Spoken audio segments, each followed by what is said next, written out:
Here's a question most homeowners never think to ask. If the power grid went down right now and stayed down for 2 weeks, how long would your household survive comfortably? Not survive dramatically, comfortably, with food, water, communication, and basic climate control. For most American families, the honest answer is less than 72 hours, and there are 5 very specific signs that reveal exactly how dependent your home is on the grid and how vulnerable that makes you. Let's go through each one. Sign number 1. All of your food preservation depends on electricity. The modern American kitchen runs almost entirely on grid power. Refrigerator, freezer, electric stove, microwave. If you lost power right now, how much of your food would be safe to eat after 24 hours? After 48 hours? The USDA recommends discarding refrigerated food after 4 hours without power. Freezer food after 24 to 48 hours, depending on how full it is. Before electricity became universal, Americans preserved food using methods that worked without any power at all. Root cellars,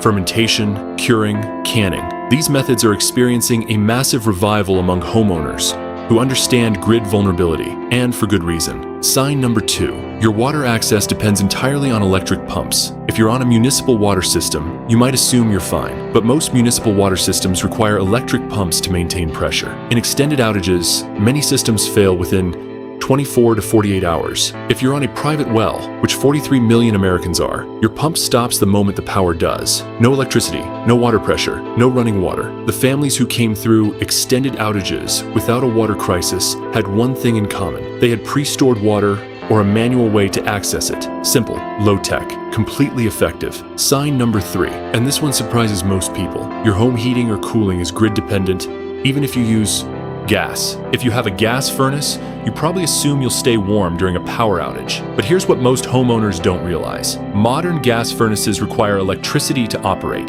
The ignition system, the blower fan, the thermostat, all electric. No power, no heat, even with a full gas line. The same applies to most gas water heaters made after 2010. This is one of the most common unexpected surprises families face during winter outages. They assume their gas appliances will work, and they don't. Sign number 4. Your communication plan depends entirely on your phone, which depends on the grid. The average smartphone battery lasts 12 to 18 hours of active use. Without power to charge it, that's your entire communication window. After that, you're cut off from news, emergency alerts, family contact, and navigation. Cell towers also have backup generators, but most are only rated for 24 to 72 hours. After that, even if your phone has battery, there may be no signal. A battery-powered AM/FM radio costs about $25 and can keep a family informed through any extended outage. It's one of the highest value, lowest cost preparedness investments you can make. Sign number 5. And this is the big one. You have no independent power source of any kind. No generator,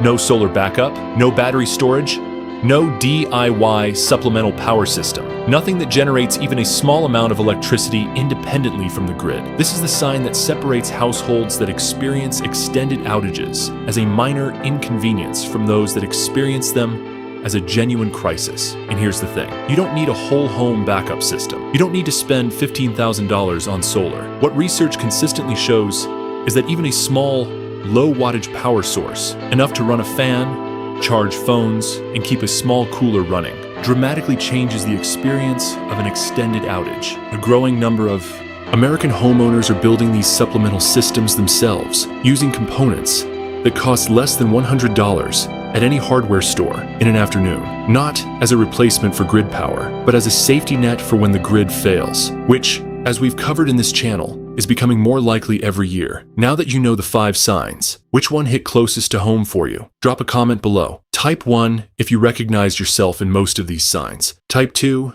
if you think your home is already more independent than you realized. And if this opened your eyes to something you hadn't thought about before, subscribe, because in the next videos we're going deep on exactly what people are doing to change this. One sign at a time. I'll see you there.